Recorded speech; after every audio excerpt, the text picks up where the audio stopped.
pandemic, now the brutal war in Europe, that we need allies, we need friends, and we consider India as an ally and as a friend. India carries a very strong weight when it comes to multilateralism, when it comes to democracy, when it comes to defending a rules-based international system. So we share common interests, we share common values, and I said jokingly coming over here to the press conference, we count on you. We have a war raging here in Europe, not even 500 kilometers away from here, away from Vienna. It is a war on European soil, but it's by no way a European war, because you are sensing the repercussions, and millions of people around the world are suffering from soaring food and energy prices. This is a war with global implications. And in this respect, we count on India. We count on India as a voice of peace, as a voice of reason. And I may say that India always had a tradition of balancing world powers. And I think it's a good sign that India now holds the presidency of G20. And yes, we have high expectations, and I believe that the Indian voice is an important one, because we do share another view. Peace can only be done at the negotiation table, never at the battlefield. And you know that, and I know that. And you can be assured that Austria will stand by your side and support whatever action you do, especially focusing in the G20 on food security and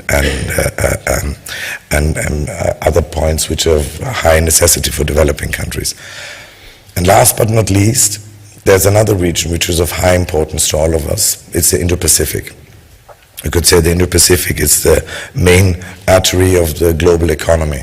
Austria is an export-oriented country, and whatever happens in the Pacific is of major importance to us. So the geopolitical center of gravity, I believe, in the next couple of years will be this region. And here again, you are a valuable partner with whom to exchange, with whom to see how we can keep up functioning trade routes and supply chains, which are essential not only to Austria, but to world economy.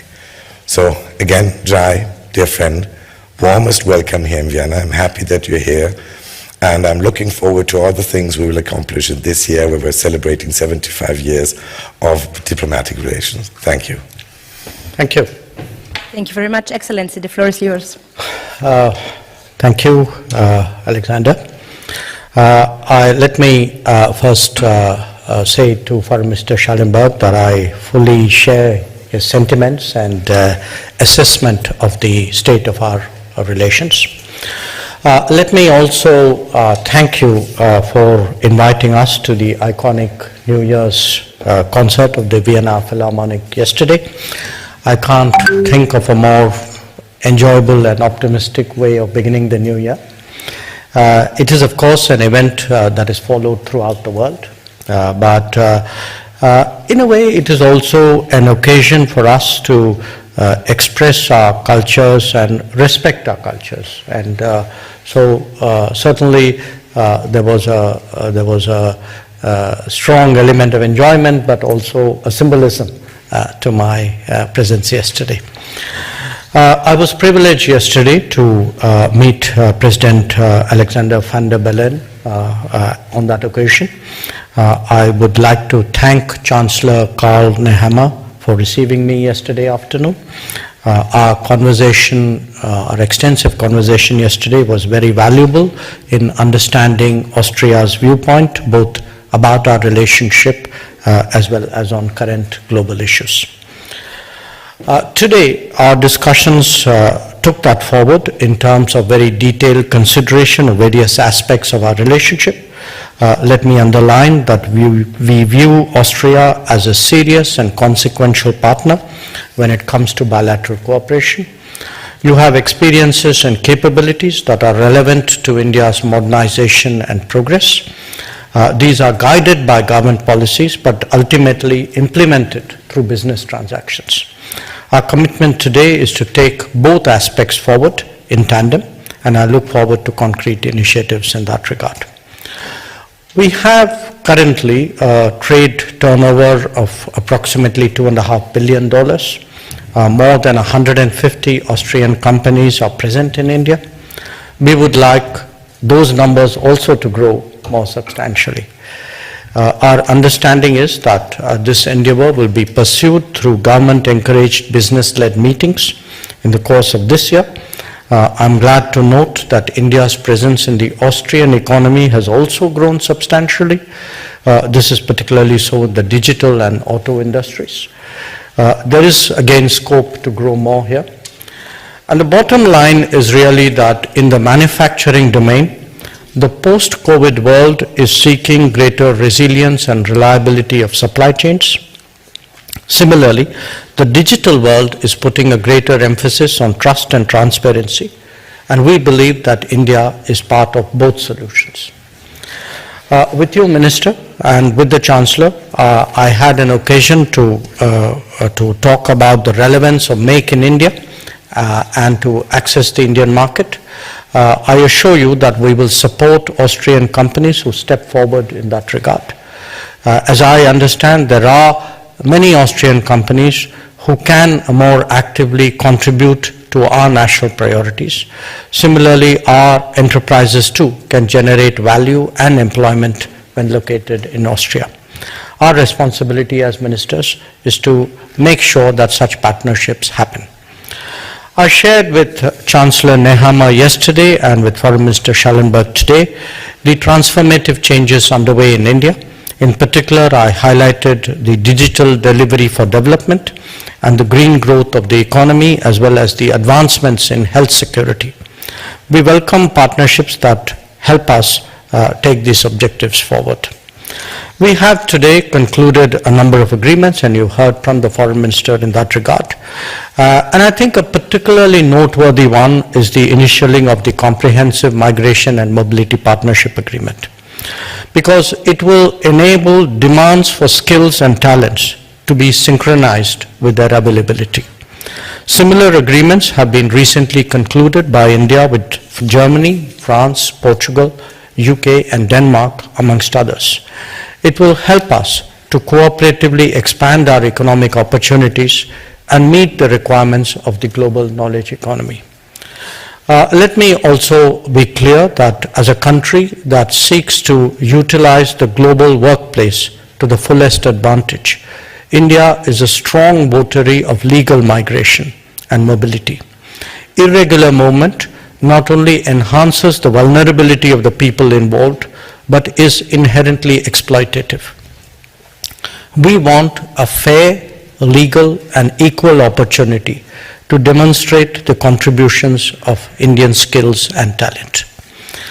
We have also today had open and productive discussions on a range of regional and global situations. By and large, I would say our approaches are similar, though obviously we are located in different regions and we have our particular compulsions. I appreciate the exchanges we've had both today and yesterday on Ukraine, on the Middle East, on South Asia and the Indo-Pacific. They have brought out the significant convergences in our thinking. We spoke at some length on the threats to international peace and security that is posed by terrorism, including its cross-border practices, by violent extremism, radicalization, and fundamentalism. Their effects cannot be contained within a region, especially so when they are deeply connected to narcotics and illegal weapons trade and other forms of international crime. Since the epicenter is located so close to India, naturally, our experiences and insights are useful to others.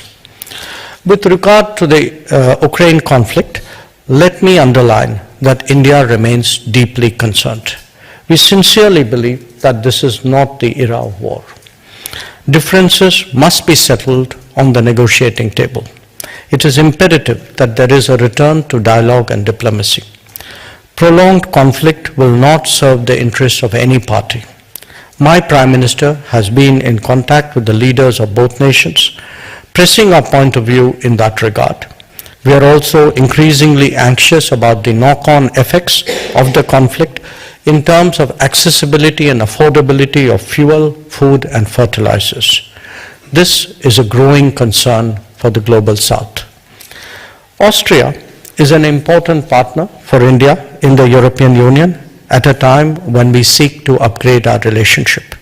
We appreciate its strong support for the negotiations underway on the FTA. the investment agreement, and the geographical indicators agreement. Their conclusion will obviously have a positive impact on our bilateral economic partnership as well. We also have a strong meeting of minds on the challenges confronting the international community, whether it is pandemics or climate change, terrorism or cybersecurity. Our interests are indeed very convergent. Conversations today have surely helped to bring the requisite segments of our system together in that regard. India, as the Minister noted, has just assumed the presidency of the G20. We have also completed our current tenure as a member of the UN Security Council. As a participant in many international organizations and initiatives, we appreciate the insights that Austria provides on so many issues. Working together more closely in the multilateral domain was one of the many understandings that the Foreign Minister and I reinforced today. Foreign Minister Schallenberg and I, as he pointed out, have met 5 times in the last year, and I think at least I have taken a great shine to him. There should be proof of our determination as well to take ties to a higher level. We have the fullest support of our leaderships in that regard. And once again, let me thank him for the very warm welcome, for the productive discussions, and for charting out a pathway really to take our relationship to the next level. Thank you. Thank you. I might add that we have afterwards a meeting with our Czech and Slovakian colleague. Yesterday you met the president of Bulgaria. Indeed. So your visit to Vienna also proves what I always say, that we are sort of a regional hub and you don't need to travel elsewhere, just come to Vienna. Thank you, ministers. Are there any questions? Thomas Schmidt, bitte. Thank you. Happy New Year. Micro. Thomas Schmidt, Austria Press Agency.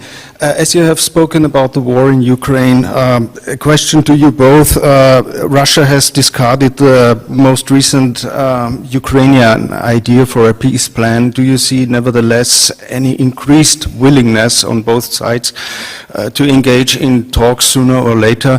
And more specifically to you, Minister Jaishankar, India is willing. India has stressed the importance of dialogue, and there has been recently a phone call between President Zelensky and Prime Minister Modi.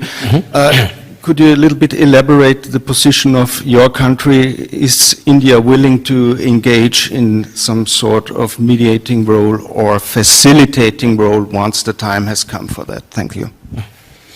Should I? Okay. In my opening remarks, I have laid out very clearly our position, which is that there has to be a return to dialogue and diplomacy.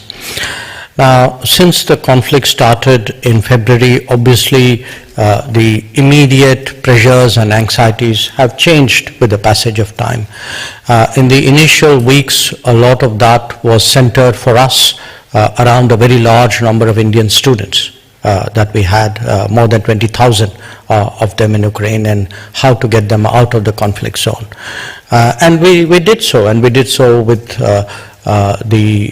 also the support of all the neighbors of Ukraine. And that is also something which I would be expressing to the ministers of Czechia and Slovakia when I meet them. But what has happened now is at a big picture level, yes, we strongly press for negotiations and discussions. My Prime Minister has had a recent conversation not just with President Zelensky, also with President Putin. This is not the first conversations he has had.